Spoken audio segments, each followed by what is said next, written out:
Sabi ng isang nagmamarunong sa Biblia, ay meron ka raw libro o aklat ng buhay mo.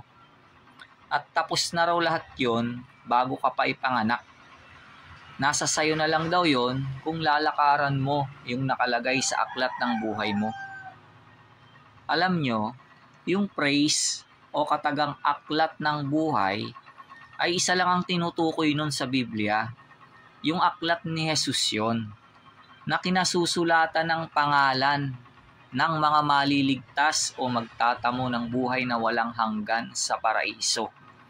Si Jesus ang buhay Basa, Juan 14:6. Sinabi sa kanya ni Jesus, "Ako ang daan at ang katotohanan at ang buhay. Sino man ay di makaparoroon sa Ama kundi sa pamamagitan ko." Apokalipsis 3:5.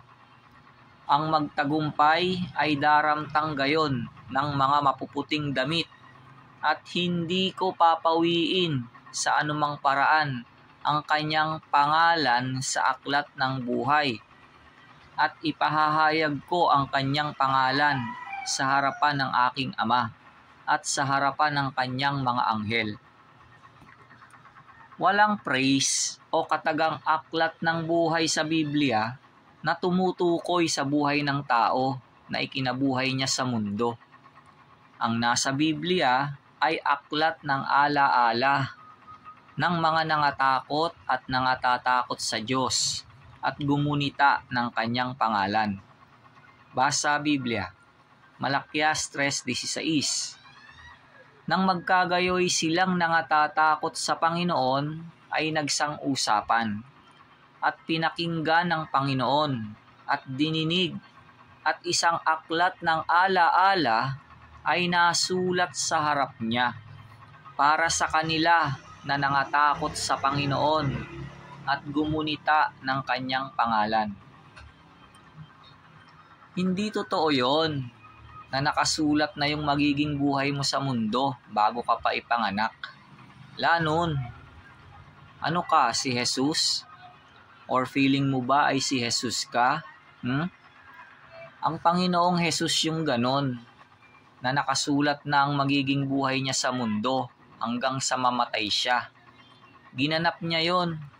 Hindi niya sinira ang kautosang gaganapin niya na nasusulat tungkol sa kanya, mula sa kautusan ni Moises at sa mga propeta at sa mga awit.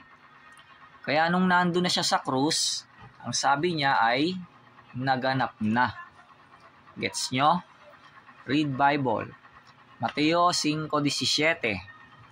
Huwag ninyong isiping ako'y naparito upang sirain ang kautusan o ang mga propeta. Ako'y naparito hindi upang sirain, kundi upang ganapin. Juan 19:28-30. Pagkatapos nito, pagkaalam ni Jesus na ang lahat ng mga bagay ay naganap na nga, upang matupad ang kasulatan ay sinabi, "Nauuhaw ako." Nang matanggap nga ni Jesus ang suka, ay sinabi niya, "Naganap na." At iniyukayok ang kanyang ulo at nalagot ang kanyang hininga.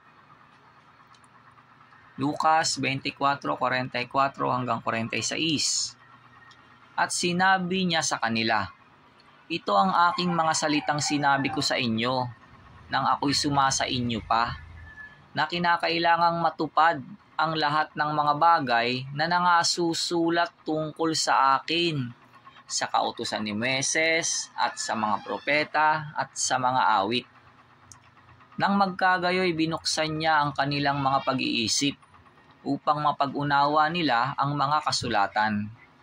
At sinabi niya sa kanila, ganyan ang pagkasulat, na kinakailangang maghirap ang Kristo at magbangong muli sa mga patay sa ikatlong araw. Huwag tayong magsalita ng wala sa Biblia o magdagdag sa salita ng Diyos. Lalabas kang sinungaling nun. At ang sinungaling ay anak ng Diablo o Satanas yun. Basa Biblia, Kawikaan 36. Huwag kang magdagdag sa kanyang mga salita. baka kanyang sawayin ka at masunduan kang sinungaling. 1:8:44. Kayo'y sa inyong amang dyablo, at ang mga nais ng inyong ama ang ibig ninyong gawin. Siya'y isang mamamatay tao buhat pa ng una, at hindi nananatili sa katotohanan, sapagkat walang katotohanan sa kanya. Pagka nagsasalita siya ng kasinungalingan, ay nagsasalita siya ng saganang kanya, sapagkat siya'y isang sinungaling at ama nito.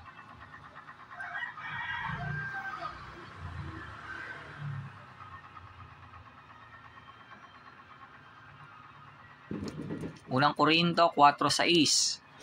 Ang mga bagay ngang ito, mga kapatid, ay inianyo ko sa halimbawa sa aking sarili at kay Apolos dahil sa inyo, upang sa amin ay mga tuto kayo na huwag magsihigit sa mga bagay na nangasusulat, upang ang sino man sa inyo ay huwag magpalalo ang isa laban sa iba.